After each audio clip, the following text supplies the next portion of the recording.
So if you've been seeing people argue online about the Ray-Ban Meta Gen 2 glasses versus the new Meta Ray-Ban display glasses and you wondering what the real difference is, you're in the right place. Because on the surface, these look like very similar products. But once you actually break them down, they're built for completely different users. One of these is all about simplicity, battery life, and camera quality, while the other is Meta pushing smart glasses into full-on sci-fi territory. And depending on what you actually want from smart glasses, one of these makes way more sense than the other. Right from the unboxing, the experience already tells you a story. With the Ray-Ban Meta Gen 2, everything feels clean and familiar. You open the box, and there's the leather-style charging case with the glasses sitting inside.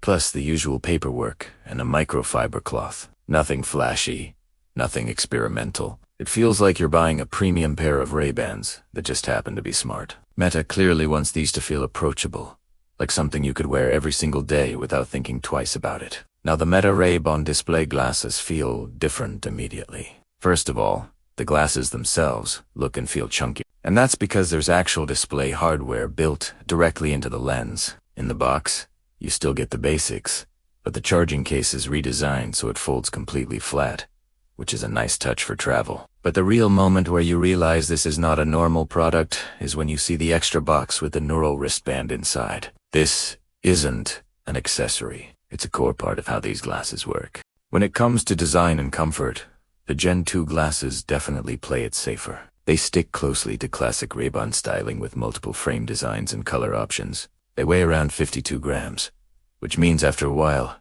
they just feel like normal glasses on your face. They blend in extremely well, and unless someone knows exactly what Meta glasses look like, most people won't even notice you're wearing smart glasses. The display glasses, on the other hand, are heavier and more noticeable at about 69 grams. Right now, they only come in one style, so there's less room for personalization. You do feel the extra weight, especially during longer sessions, but it's not uncomfortable. It just reminds you that this is more than eyewear. This is a piece of wearable tech, and Meta isn't trying to hide that fact.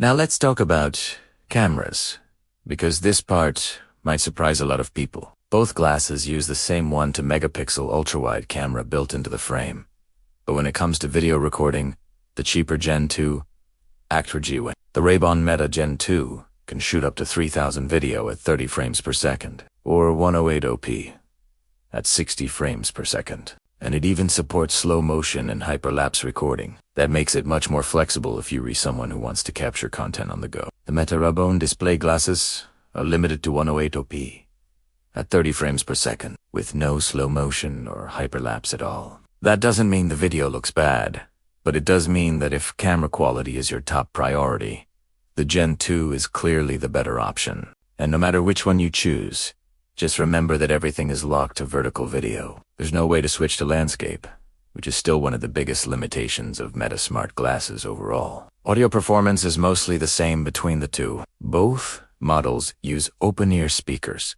which let you hear your surroundings while still listening to music, calls, or voice prompts. The sound is clear and surprisingly good for something this small. Microphone quality is also solid on both, but the display glasses have an extra microphone array, which gives them a slight advantage when you're on calls or sending voice messages. But everything changes once we get to the display, because this is where the Meta Ray-Ban display glasses separate themselves completely. These are the first Meta glasses with a full high-resolution display built directly into the lens, and that unlocks a whole new category of features. You can preview photos and videos before capturing them, zoom in up to 3 times optically, and even see visual feedback while recording. Video calls feel completely different when you can actually see the person you're re-talking to right in front of your eye. The display also enables things like live text translation, subtitles during conversations, and on-screen notifications that you can actually read instead of just hearing. This turns the glasses from a simple capture device into something that actively helps you understand and interact with the world around you. To control all of this, Meta introduced the neural wristband, and this is where things get really futuristic. The wristband reads the electrical signals sent from your brain to your hand and translates them into commands. That means you can scroll, select, adjust volume, and even type messages using subtle finger movements or handwriting motions on any surface. Once you get used to it, It feels incredibly natural, and it lets you control the glasses without constantly touching them or speaking out loud. Of course, all that advanced tech needs power, and that's where the trade-offs come in. The Ray-Ban Meta Gen 2 offers around 8 hours of use on a single charge, with the case extending that up to roughly 48 hours. That makes them very easy to live with day to day. The Meta Ray-Ban display glasses lasts about 6 hours on a charge, with an extra 24 hours from the case. It's still usable, but definitely not as forgiving if you forget to charge them. And then there's the price, which is impossible to ignore. The Ray-Ban Meta Gen 2 starts at $379, which already feels like a stretch for smart glasses, but still reasonable. The Meta Ray-Ban display glasses start at $799, and that's before adding lens upgrades or prescriptions. Once you do that, the price can climb very quickly. Lens pricing is another big difference.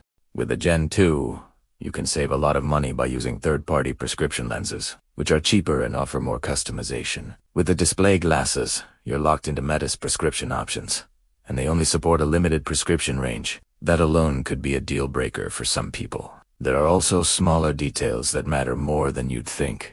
The display glasses include charging cables for both the glasses and the wristband, while the Gen 2 doesn't include a USB-C cable at all. The display model also can't be ordered online. You have to book an in-person demo so Meta can properly size the wristband, which adds another step before you can even buy them.